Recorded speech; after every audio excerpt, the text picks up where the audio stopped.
Shalom bagi kita semuanya. Di sini saya akan bagikan firman Tuhan yang sudah saya baca dari renungan Mana Surgawi seperti yang ada di slide sebelumnya. Mari kita sama-sama buka Markus 12 ayat 34. Demikianlah firman Tuhan, Markus 12 ayat 34. Yesus melihat bagaimana bijaksananya jawab orang itu, dan ia berkata kepadanya, "Engkau tidak jauh dari kerajaan Allah." Dan seorang pun tidak berani lagi menanyakan sesuatu kepada Yesus. DNA hatimu. Kaum Farisi adalah sekelompok orang yang memisahkan diri mereka dari orang biasa dan mengategorikan diri mereka sebagai rohaniawan dan pelaksana hukum Tuhan yang taat. Dengan jelas firman Tuhan juga menggambarkan mereka sebagai kelompok orang yang suka mengelabui banyak orang dengan penampilan luar mereka yang super rohani. Namun hati mereka jauh dari perkenanan Tuhan. Oleh sebab itu mereka dijuluki ular beludak. Wikipedia menuliskan dua ciri khas beludak, yaitu sangat indah secara luar namun sangat mematikan dari dalam dengan kandungan racun yang ada.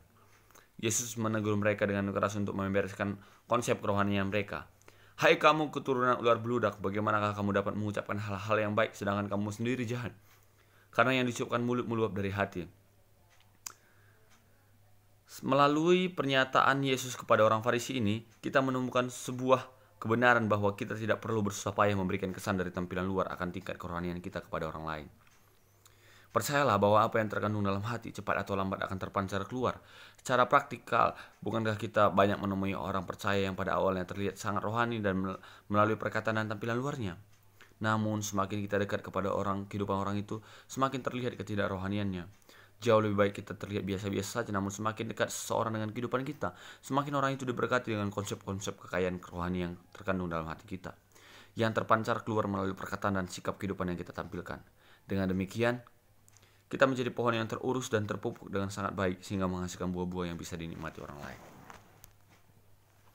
Baiklah, kita meningkatkan kekayaan rohani dari dalam dengan membawa diri kita tampil apa adanya, baik di hadapan manusia, terlebih lagi di hadapan Tuhan.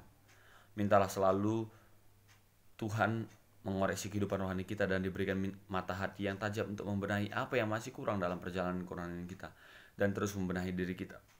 Milikilah roh yang mudah untuk diajar, timbunlah kekayaan rohani yang dari dalam sehingga kita memiliki sesuatu yang dapat kita bagikan kepada orang lain. Jauhilah kesibukan orang Farisi yang hanya sibuk mengurus kerohanian orang lain. Ingatlah, manusia seringkali menilai dari tampilan luar sehingga terjebak untuk melihat indah dari luar. Untuk terlihat indah dari luar, namun Tuhan melihat jauh ke dalam kandungan hati kita untuk mengetahui siapakah diri kita.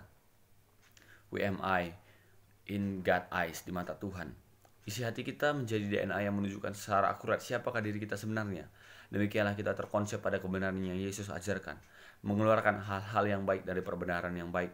Konsepnya adalah memperkaya perbenaran rohani kita sebelum memperkaya kerohanian orang lain. Bapa, beriku hati yang baru yang sanggup menampung hal-hal yang baik dan benar darimu, sehingga akan terpancar keluar melalui sikap hidupku. Dalam nama Tuhan Yesus, amin. Ketika hati kita bersih, maka perkataan dan perbuatan kita pun akan bersih. Jadi, jangan fokus kita hanya untuk luar, bagaimana supaya terlihat rohani gitu. Jadi kita minta selalu kemampuan dari Yesus, karena itu kita nggak mampu dengan kekuatan kita, teman-teman. Melakukan hal seperti itu tidak mampu kita. Jadi kita minta selalu kemampuan dari Yesus. Amsal 26 ayat 27 berkata, "Siapa menggali lubang akan jatuh ke dalamnya, dan siapa menggelingkan batu-batu itu akan kembali menimpa dia." Proverbs 26 part 27, "Whose diggeth a pit shall fall therein, and he that rolled a stone, it will return upon him." Return di sini berarti kembali.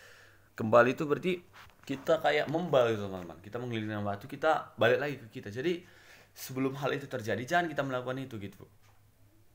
Saya tarik kesimpulan, kalau kita tahu itu berbuat dosa, atau kita tahu bahwa orang berbuat jahat sama kita tahu kalau kita membalasnya itu gimana ya, hanya memperpanjang tali dosa itu. Tapi kalau kita memutuskannya, kita berdoa sama Tuhan, kita minta tolong sama Tuhan, Tuhan yang akan menyelesaikannya, teman-teman.